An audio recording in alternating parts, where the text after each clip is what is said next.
I'm a rock star, I'm a rage like rail. I ain't taking L's in Madden all year. Yo, what's good, YouTube? It's Ray Jarrell. So before I get to the video, man, y'all know the drill. Go ahead and smash the like button.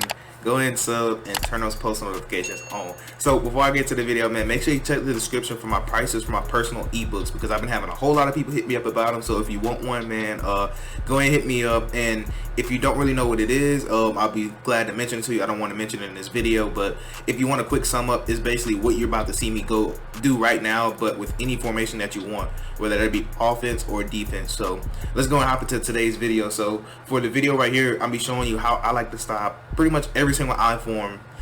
There are some that you have to kind of do small tweaks to, and if you wanted that, that's some things that you might hit me up about for my little personal ebook or whatever. I can tell you how I like to tweak versus certain I forms, but this will stop majority like I form close, I form pro, I form like slot flex, or whichever one it is, where they're both on two receivers on the same side. I forgot which exactly I form it is, but for the defense that we were talking about, it's gonna be 3-4 I. Now personnel don't really matter, obviously, just whoever. Honestly, like for me, I use this team a lot on reg, so I know I like to put Taylor in wherever I can get him. So I like to take I normally put Taylor in right here just because he's like 89 speed, I believe. And then here, it don't really matter, so that's not really important. Just know you want your best players in, obviously. But the play we've been talking about right here is cover 4 drop. And actually, you know what? I forgot to talk about coaching adjustments. Y'all don't mind me, I be forgetting about that kind of stuff. So alright, let's go to coaching adjustments. And I like to have my flats at 20 or 25, depending on what they're doing. I'm gonna leave it on 25 right now. And then for curl flats, I like to either leave it on 0 or 5. Like I said, it just depends on what they're doing. But I like to leave it on 5, and if I need to go down, I'll go down. Like if I need to go down on here, I'll go down there, So that's kind of how I like to judge it right off the pretty much pre-snap. That's what I like to do until they show me that they can do something else. So right here, we're gonna cover 4 drop show 2. And right here, we're gonna be going over I form. And for I form, I'll be showing you how I like to stop the dive, the stretch, and this PA shots play, because a lot of people love to run this. And I'm gonna kind of show you how to stop the little PA tight end corner, because I've seen people try to run that, either that or they'll try to run drag wheel. But it's pretty much the same concept because of where you're gonna use it. That's why I'm not gonna show drag wheel. So let's go ahead and start off with stretch right here. So let's go ahead and halfback stretch. So breaking the huddle, what I like to do, I like to press triangle, base and line. I like to spread my D line by pressing the left on the directional, up on the spread D line. Now I like to press the right directional and pinch my linebackers. Now right here, I really love this setup because for some reason, he does an excellent job at containing the edge when you set it up like this. And these linebackers flow really well to the ball. So I'll show you what I mean when I say flow. But on the secondary end, to the tight end side. So you see the tight end right here, Kittle, to the tight end side or wherever the strong side is. In this scenario, it's this right side because Kittle's on that side right there, which means it's a strong side. So I like to double tap triangle, select circle, and put him in a cloud flat. And then I'll double tap triangle, select X. I like to put him in a deep path. So I like to cover to that side basically. And if I know they're trying to go for a bomb play, or I feel like they might, then I'll take this corner out here, Maddox, double tap triangle on him, select square, and I'll put him in a deep path. Now I am solely responsible for the middle. Like the middle is completely mine. And that's why I like to adjust my zone, so that way I can play the middle, as freely as I want. So right here, I kind of want to show you with. Oh, also, I'm gonna show you another setup too. I'm gonna show you another setup that I like to do if it's a compression. So, Red, what do you mean by compression? It means that they're close. So you see, I can motion them out. This is not a compression. He's not compressed in. So let's go back and put him in. That's compression. So real quick, let me go and snap the ball. Get my controllers mixed up here. Alright, we're good. So let's go and snap the ball. See, now you want to just flow. So you see how you have to fill that gap. So that's pretty much what you're doing. Now there's a way to put the other safety in the run fit, but since I have that safety in the deep half, he's not going to be in that run fit. So let me go and show you again. I kind of show you on replay why I like this. So let's base and line, spread our D line, pinch our linebackers, cover to the strong side, and then we could put square in a deep path if we want to. So let's go ahead and run the stretch this way. So you see, you kind of want to just look for the hole. You see how that time he was able to get a disengage?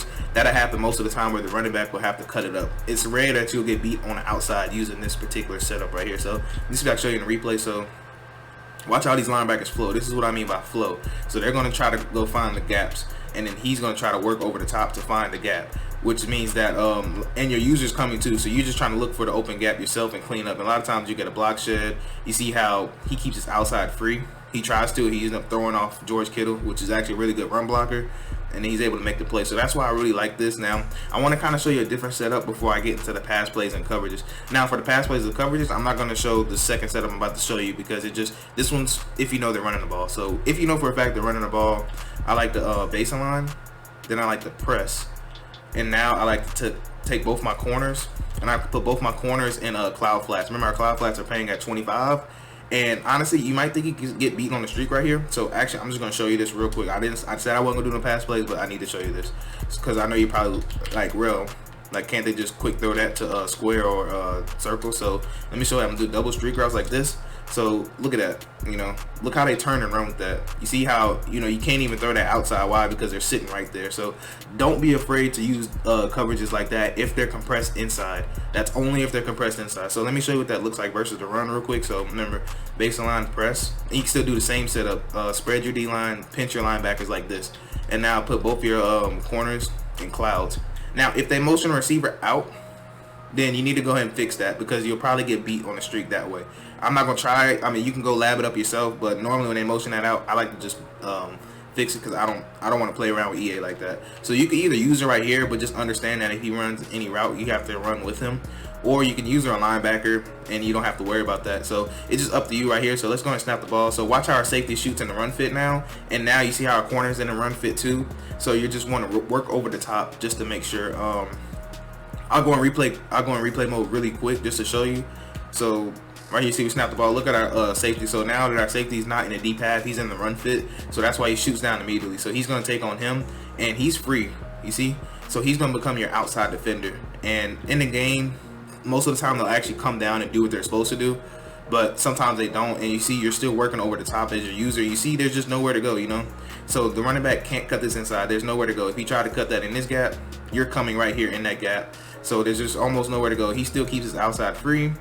The fullback does come take the cornerback, but by that time you're already right here. And look at that. That's only about he hasn't even crossed the line of scrimmage yet. So he just now crossed the line of scrimmage. I have 3 people right there. I have him working and come over there. And this is the Eagles. They're not like a well-known defensive team. They just have speed, but they don't have like all the other stats that you need to have a great defense, like the 49ers per se. So that's another way that you can do it for run defense. Now I want to talk about the passing concepts people love out of this, and after that, that'll just be the video. So I'm just gonna go ahead and block the running back just for video purposes. So we're gonna just run it like this, or maybe they'll probably put a drag maybe or something. Or if they didn't do that, they might just put a flat route just to try to pull zones and throw a square and then read circle over the top. So let's just go and see if we can get something like that going. So remember, same setup, baseline, spread your line, pinch your linebackers, cover to the strong side, put square in a deep path. And now, like I said, you're free. So if, let's say like they did a crosser or something on this side, right? So one of the things you can do, if you notice that, then you could double tap the right directional, select square. You can put them in a hard flat. Remember, our flats are playing at 25, so he'll actually go and drop under that. But if they're not doing something like that, then just leave him in the flat so he can play any kind of backside drags or whatever. So let's just run him on the backside drag so you can kind of understand what I'm talking about. So boom, let's go and snap the ball. So you're looking. You don't need to throw that. They can't throw square. See, if they try to throw square, it's probably going to get picked off. There's just, it does a really great job. And because they're trying to catch you blitzing everybody, they're trying to catch you playing man coverage or something like that.